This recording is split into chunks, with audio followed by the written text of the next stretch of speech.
going on, guys? It's CJ, and we are here today to talk about a little bit of life after lockup. Now, today we're going to talk about season 3, episode 23, and they called this episode Con-versations. They had like the wordplay on Con-versations, and that was real cute. But anyway, before we get started, you guys make sure that you like this video. Also, as always, make sure that you comment and go ahead and subscribe to my channel so that y'all will be here for all the other content that I put out. So now that we got all that out of the way, we can go ahead and get started. Now, of course, y'all know I don't necessarily review it in the order as shown on the show. I like to review in most interesting to least interesting, just because I feel like that normally captures your attention long enough, because when we start talking about the boring shit, y'all tend to click off. So we'll go ahead and start with Andrea and Lamar. I don't know why I thought they were most interested in this episode, because we'll get into why I thought. But anyway, it starts with Andrea. She's in the car with Tennyson, Nyla, and Priscilla. She's taking them to a house that she is actually trying to sell, but they're going there for a swim trip, a swim day or something. And, you know, they were kind of wondering the same thing I was. You can do that, which we know is probably not legal, but Andrea is not all the way there, so she's going to do what she wants to do. But anyway, she takes them to a house that she has on the market to swim.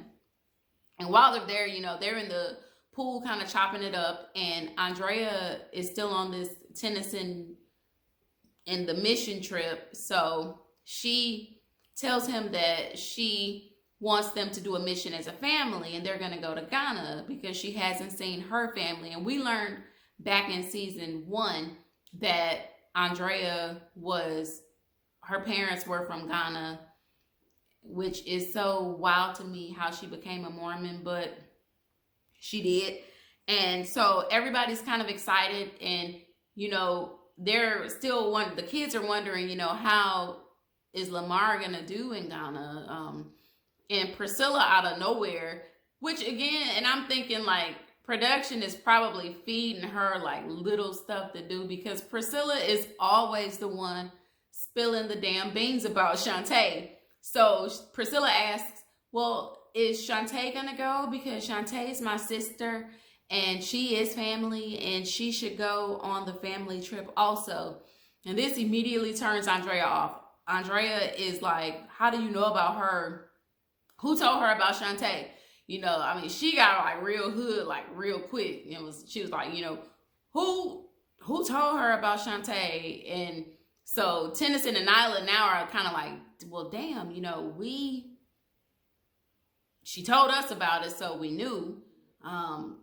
And so now Priscilla's scared because she knows that Andrea is about to turn up in true Andrea fashion. So she's just like, my daddy took me to see her one day, and now she is double pissed, and she's pissed at the kids because she feels like they kept a secret from her. And she's pissed at Lamar because now she feels like Lamar is trying to keep the kids from, you know, telling her things he's trying to teach Priscilla to lie to her or keep secrets from her. So she tells the kids to call an Uber and go home, and she is going to go to D-Lo's house where Lamar is, and I guess she's going to cuss him out.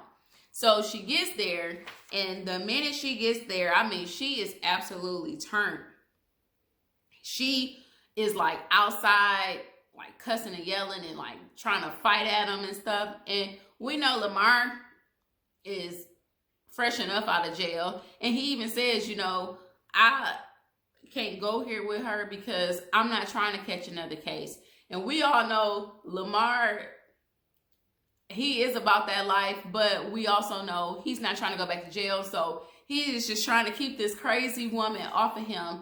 And D-Lo's like, hold up. Now you can't be you're at my house outside acting a fool, and you can't do that now. And Andrea is the same one who is always, you know, talking about something is embarrassing her or the ghetto and this and that, but you outside acting hood as hell in front of this man's house. So I think she kind of, you know, is a bit of a hypocrite when it comes to that. So the next thing you know, Lamar kind of takes off and she's still yelling, and she tells him, you know, you are teaching my kids to lie to me, and they don't lie to me, and blase, blase. But anyway, she ends up leaving. D-Lo told her, you know, you gotta go, you know, you gotta get out of here, because now people are starting to come outside. I'm that nosy neighbor, you know, I'm the one kind of peeping in the window. That's just how I am. And I know other neighbors are probably out there looking and coming outside to see what's going on, because it looks like he lives in a nice enough neighborhood.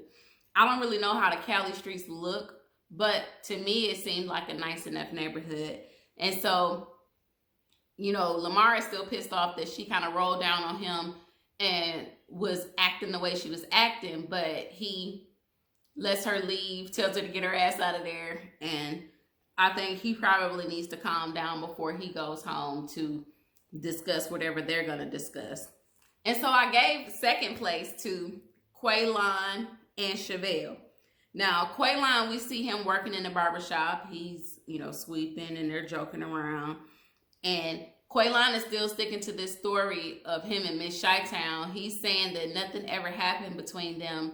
They hadn't met, that they only talked, and they're just friends. And all they did was verbally communicate. Nothing physical has ever happened between them.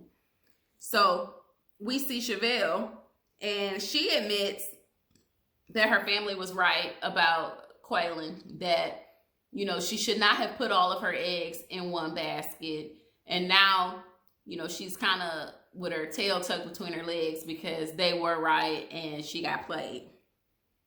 She also calls her best friend who we had never heard anything about until now. I guess this was one of her best friends from high school, and he kind of fell to the wayside when Quaylon got out of prison. And, you know, she put all her focus into Quaylon and kind of left him on the back burner a little bit. And she said that he was in a relationship, and so they never were both single at the same time to explore anything between the two of them. But anyway, you know, she tells him about the breakup. He's not really surprised because he, like everybody else, believed that it wouldn't last, that he would get out of jail, he would show his ass, and then they wouldn't be together anymore. But he also, during this conversation, tells her that he's going to take her out because he's now single and they need to go out for a really nice dinner and drinks, the whole nine. And meanwhile, we see Quaylon, he's chopping it up with the people at the shop, and he's basically telling them that he wants Chevelle back. He wants his baby back. He wants her and Maya back. And he's not going to stop until he gets her. They're trying to convince him, maybe you need to go to Chicago and see Chi-Town. You know, if she was talking, you know, all that talk, you need to go there and see her and explore that option before you decide that you're going to want to be with Chevelle. So they're kind of telling him the same thing that his family was telling him. Don't get tied down to anybody right away. You know, you're fresh out of jail. You need to explore. You need to find yourself before giving your all to another individual. But he's bound and determined to get Chevelle and baby Maya back. Now, we see Chevelle, she meets Jay, that's the friend's name, at this really, really nice hotel restaurant somewhere in, I think they were in St. Louis, I want to say.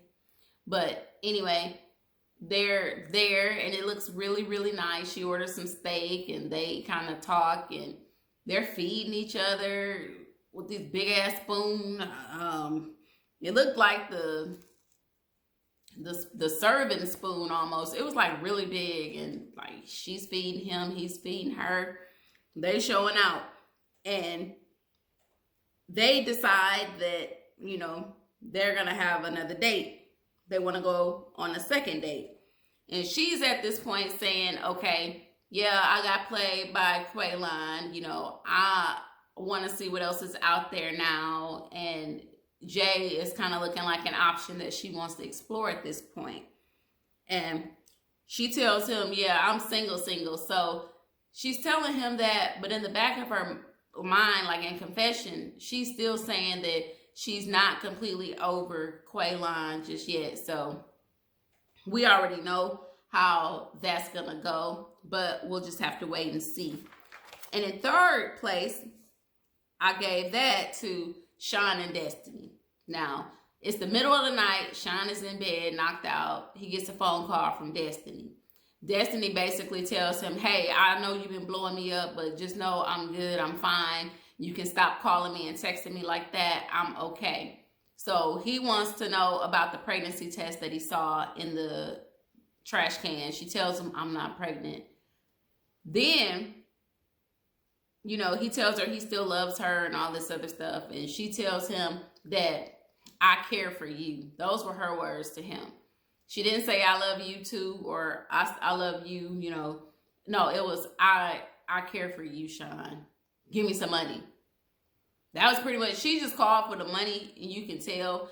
And I don't know what the money was for. They didn't go into that detail, but she tells him, I need some money. And he's like, well, why should I give it to you? You know, you just up and left. And she gives him some BS excuse about, you know, not knowing whether or not she was going to go to jail and all this other stuff. So she just took all of her stuff, which didn't make any sense to me. But anyway, he bought it, and the dumbass sent her $100. It looked like he cashed after $100. So then we also see that this is 2 days before her court appearance, and Shawn decided not to mention those Facebook pages because he didn't want her to go on the run or get pissed off and say, forget the court appearance, and he lose that $50,000 that he keeps talking about the whole time. But anyway, it's 2 days before her court date, and she invites her friend over. I think her name was Michelle, I want to say. And I could not understand what Michelle was saying because Michelle talked fast as hell. I mean, it was like motor mouth. Her mouth was, and I was like, damn. But anyway, I don't think she was giving her the best advice, and neither is the sister. The sister is all about her using Shawn at this point, getting all she can get out of Shawn, and then letting them go when everything is said and done. But they, we see that Destiny was texting somebody, and so production wants to know who it is, and so she just kind of tells them, can we not get into that right now, you know, but just know that Shawn, if Shawn can play his games, I can play mine too, whatever that means. Shawn is talking to his baby mama. We don't know who you're talking to. It might be one of the several guys that you were engaged to, but I guess we'll have to watch to find out. And she orders a pizza, and she uses Shawn's credit card. Shawn got an alert about this pizza, and now Shawn knows her location because he called the pizza place. And the pizza guy, I guess he didn't want no smoke. He didn't want the charge reversed. So he tells Shawn, you know, the address. He didn't go like give him like a name or anything, but he does tell him the address where the pizza was sent to. And so now Shawn knows where she is, and Shawn is going to pop up because it'll give him just enough time before her court appearance to get there. He says that the part of town that she's in is real sketchy, I'm guessing, and she's where it's easy for her to get into trouble. And I think all he's just seeing is that 50 grand floating away. So he gonna catch a flight. He gonna go see about her and make sure that she gets to her court appearance. So in fourth place, we gave that to Sarah, Michael, and Malcolm. That trio. Megan has been replaced with Malcolm at this point. So Malcolm is getting ready to go home. Malcolm lets us know, you know, when he got there, he did feel like he was in love with Sarah, but after seeing this whole thing go down with Michael, their dynamic and everything, he's not so sure. I think he is kind of weighing his options at this point because he sees that Sarah doesn't really put him in the place that he needs to be put in when it comes to boundaries. So I'm thinking that he feels like, okay, there may still be something there and I need to fall back.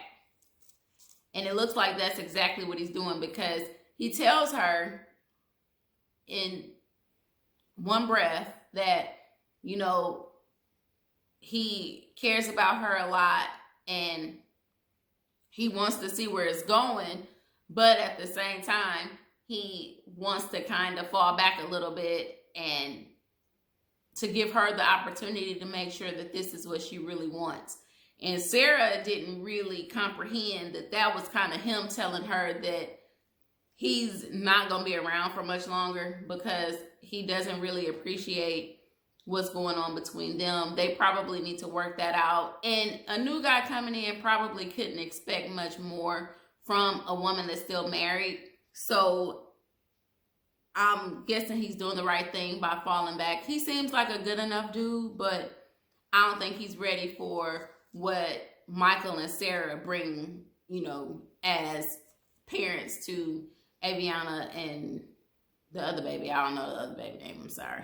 But anyway, he leaves, and as soon as he leaves, I mean, it looked like they like crossed paths. You see Michael pull up, and Michael is basically just saying that whatever they got doesn't really matter because Sarah is still his wife. You know, he's on some BS. I think his main goal right now is to ruin what she had with Michael, or what she has with Malcolm, I'm sorry. And then he'll probably just go back to Maria down in Florida, probably fight with her for a minute, because it's going to be a fight when he get back, I'm sure. And then he'll move on to the next victim. But we'll have to wait and see. And lastly, we had Puppy and Amber. Puppy is out at this point. Amber is still not 100% sure how she feels as far as wanting to be in a relationship with Puppy. She knew that on the inside, I mean, it was all women. We were all together. It was kind of all I had at that point. And I know I got feelings for her, but I don't know if I will have to see, you know, we're going to have to live on the outside for me to figure out if the feelings are the same as they were on the inside, which makes sense, I guess. But Puppy seems to be all in. Puppy knows that Amber made life much easier for her on the inside. She loves her dearly. She wants to be with her on the outside. And she hopes that Amber feels the same way. So I'm guessing Amber really is like on the fence about her sexuality, I guess, if she wants to be with the woman. We know she don't want to be with Vince, but we don't know if she wants to be with men either. So it's kind of hard to tell with Amber. And I guess she doesn't have to make a decision. It's just like, okay, which one is it? I mean, are you going to be with Puppy or not? Because Puppy thinks that y'all are going to be together and says that she can't imagine her life without you. But anyway, we learned that Puppy was also locked up for 6 years for trafficking methamphetamines, and she's on 20 years probation as well. So they're both going to be old as hell when they're off papers. But that's the price you pay for selling drugs. And Puppy brings up, you know, they go to a restaurant and she's having Amber order for her. It's all cute and everything. And Puppy is not a bad looking woman, I guess. And she brings up Vince, the whole thing with Vince. And Amber kind of cringes when it comes to Vince because she is not a fan of Vince and we know she doesn't like him. And Puppy is like, okay, well, we still have this plan. He adopted me. I know he is getting money off of me. He needs to split it with us like he promised. And so Amber's like, well, are you going to call him? She was like, yeah, I'll call him. She was like, he's not going to answer if you call from my phone because we know Amber, she ghosted the dude. She wanted nothing to do with him.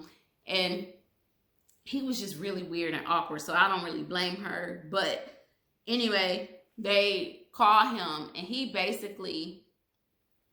like, hi, Puppy. And she's like, hey, Daddy, you know, you you know, where's my money? You know, you owe us some money. And he was like, well, I didn't go through with the plan.